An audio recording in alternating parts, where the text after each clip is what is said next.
Welcome to Melodies TV, Ghana's #1 social platform. Me mamuni akwaba eba Melodies TV so. There are a lot of updates on the late Infantiman MP, Ayefreno, Honorable Eko Kwansa Hayford.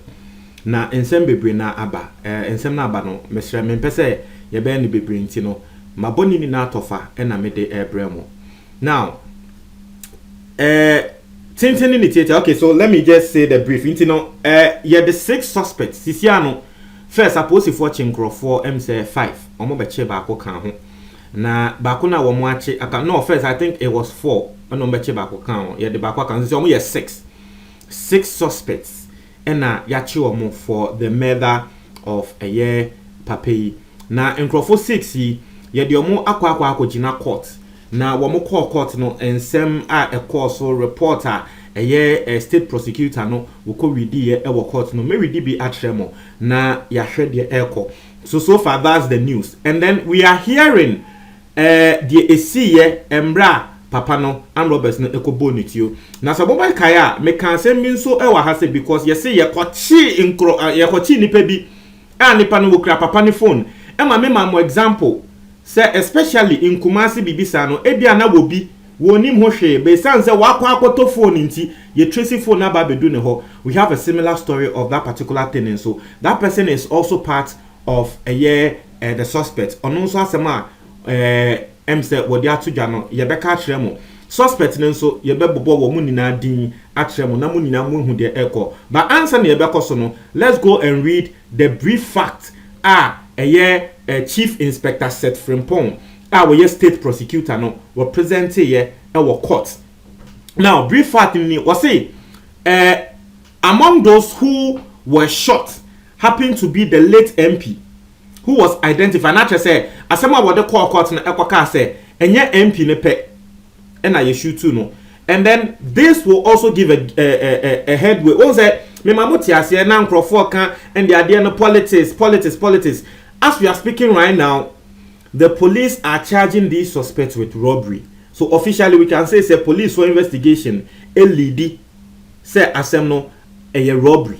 Na say na nkrofo kan mo the politics FM no ye shoot to sa de ni na down.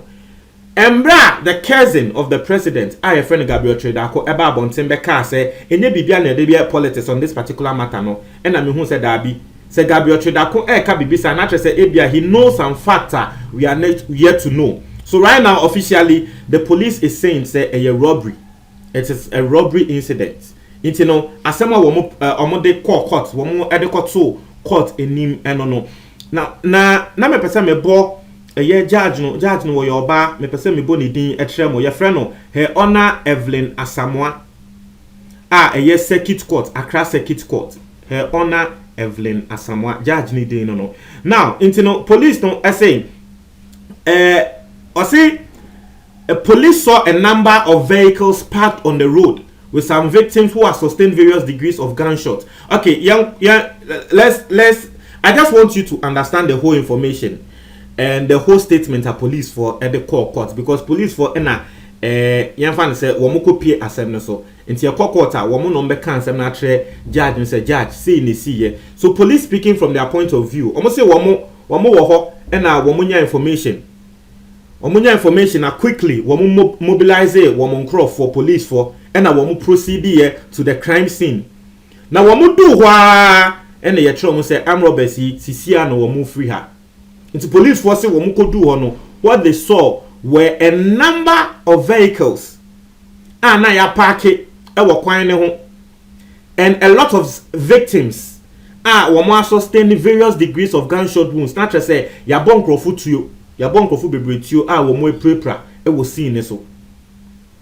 Inti police di no or so e kan wo court no e no ka say later kra e no womo identify say ya bo bi tuo ku no nipa ku na ya ku no. He was later identified as the member of parliament for Infantiman constituency, a friend of Eko Kwansa Hayford. Aside or no, a branch of a friend of Patrick Asante, would treat Kia, Kia car CB, truck driver, one also near Bonitio. Uncle Isaiah Uncle Isaiah wo ye MP no ne driver. And also seriously he was found wounded. It was seen her. Into the police on here and they say they cleared the road because now a why manya into a more clear traffic. Once I order some quarter, it was so step by step. Into step by step when I mean so many amount the police when they call then I mean so many amount. Into police when they say one more clear traffic. And I just say one more prano, you do more a call a year Winneba any Cape Coast Hospital for medical attention. Into a hawk and a MP ne body no, you do to Salt Pond Mortuary. One more a year autopsy. It was say one more investigation. After police were also more investigation. Later one more investigation. And a woman who said MP no, sir embra ye bonitio no the previous day. And I was filing nomination for re-election. It was visiting 4 communities. Woman in our more and the constituency. It was visiting communities in Riano. One in the team members. Mudini, Yabeche, and Ayabeche, one also a team member. Frederick, and also a team member. Wafayao, team member. Stephen Allen, one also account. Frank Asiedu, and also account Emmanuel W. Bandu, and the driver no, I friend of Uncle Isaiah, Isaiah say Isa, Uncle Isa, sorry. Into Isa and I remember Isaiah no, Uncle Isa. So these people were on their way to Mankesim, back to Mankesim, after visiting these 4 communities no. Now, there is something interesting. Police for Etre Wakot and our Chief Inspector Frimpong also can Wakot say at about 1 a.m. And Papa no, the campaign team no, they bumped into a gang of armed robbers who blocked the road. And a wamuji wa musika. Iti embra MP no omo arrive e was seen so no. Car no team no Mitsubishi. Emma the driver ne ye na dwen say wo twem akọ because armed robbers wo mu armed robbers onjina iti wo yes wo this speed twem akọ na armed robbers na afi wo mu ja bullet egu car ne mu etutu tio tu car ne mu e pai ties ni na iti car no ekoto amena mu to obi ano pese odwane ne car ekoto amena mu obesi de dwane car ne ekoto amena mu na armed robbers ne be surround the car no omu ehu se eye MP car iti armed robbers ne be surround the car na afi armed robbers no etwi tio si omo so ne pakwa mo mtwe etio ne si ne so no eye one mama mabobo campaign team members needing atrel into omo point a gun at obi a friend Stephen Allen and na wo bisa Stephen Allen ne say wo e na wo ye MP na that's what they asked Stephen Allen no omo bisa no so wo na wo ye MP na nti ho na MP na nkasa eyi ne ho ka se da bi eye mia me ne MP no te hwa no mkochegu MP ne so na wo mo je Samsung Galaxy 850 phone omo sanso demand iska na ti ha say wo mo demand iska from MP no na MP ne ka tro mo say oh me free campaign grounds sisi ade miniska wo me ho ba me sre sisi kapa na mo pedia mundi me chinko fie me ma police phone chemo me peska ma mo asema MP ne kan no because ohun said abi nkofo ni bisa for scar dey say we nya mo a wo meku no so se sika na mo pa me hre mo de mundi mechi nkofie me wo sika wo fie me yi sika na mamo na mo akọ nti wo pleadie and nkofo they refused and they shot him, killing him instantly. But ni phones ne nyama no de wo mo je. So now police for more tools until they tracked the mobile phone of the MP. Into one tracking and no location say mobile phone ya kwa do Kumasi. Now maybe bubo dinya tremo mesre. These are the suspects. Wamonso kasa into one suspect led to the other, one led to the other, one led to the other. So far 6 suspects. The person be at here. mpeso obia ete ne ho ase now inti the see ene say police for nipa kra phone no ekosi ne so no ye friend Alhassan Abubakar no sorry answer na Alhassan Abubakar bebem kra no abranti a police fokosi ne so ye friend Nasiru Mr. Edin mo fantu mutrimu ye Nasiru inti police for tracking phone e kodu Nasiru ho inti na ye omo say Nasiru ka robbers ni ho bi inti police for kwachi Nasiru na Nasiru ka say Mr. Mo phone yi endre chia na mekoto yo me to free Alhassan Abubakar ho na sika me di to phone ye 750 me to na 7.5 Mr. Mo me de me nkobo okro no obi na abeto phone na ma me 7.5 inti me de me nim ho hwe say kro no obi akobo a Mr. me de me nim ho hwe na ne bakwa wo to phone ma me no minim no me to me lead mo akone ho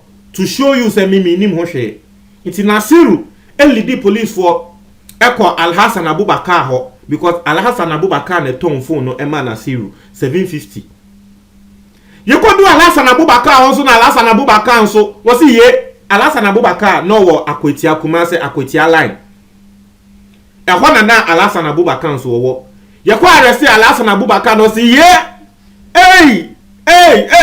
me phone de me zumi ni mo hwe me de me ye chattes obi di phone mamia na me so maton inti me so de phone mi ni mo hwe me sremo abrante bi afa no Mohammed and oto phone ne ma me oton ma me 6.5 so you see Nasiru was say Alhassan Abubakar ton ma 7.5 Alhassan Abubakar so oto fi obi was 6.5 ono so sa day na wonya ne 100 cedis chatters and ye fa ne chatters no wonya ne 100 cedis profits into ono so say ye Mohammed de ton ma mi o Mohammedi otoma me 6.5 na me de me nim ho hwe ejuma mi ye ni e the phones bre me na me so aton e the phones bre me na maton omo a wo mo ehwe series we e wo YouTube ye friend no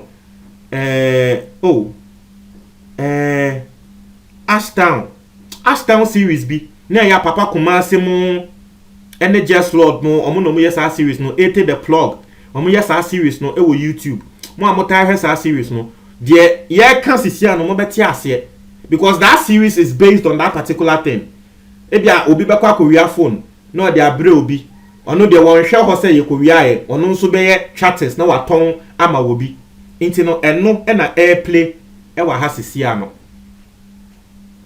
inti eye Abubakar no enso trese Mohammed na ton man na Mohammed no oni bebi owo police won so hwehwe Mohammedi we dwane na to say ebia Mohammedi ena ebetumi aba say ebia oye am robber no but so far Alhassan Abubakar wono was a phone repairer intana Mohammed beton phone ne man no nti still ye de na akokot Nasiru a wono nso ye businessman a phone repairer na beton man no a na kono nso beton ama wobi no ono so ya che no ya sanso ache abrante bia efe no Alhassan Mahama Yaya alias Mystical Cloud ni dino no ono so ne side of the story no yenyankan wo court ye kan wo court a mema mo aso ate a wo no te down so man ono de wo te down so man ya sanso ache mobile money ni bia efe no Amadu Yakubu ono so ne story no yenyante ye na sanso abrante bia wo ye dwadini a efe no Haruna Osmanu ono so ne story yenyante ye ansa na last person efe no Adam Alhassan ono so e ka ho bi na one thing is that they've all pleaded not guilty to the charges a ye de abo mo wo mu nia e tre say robbery a ye de to omo so no omu nim ho hweye we wait to see yen hwese ne asem na beko mo ntwa ma jo comment box ni mo me da se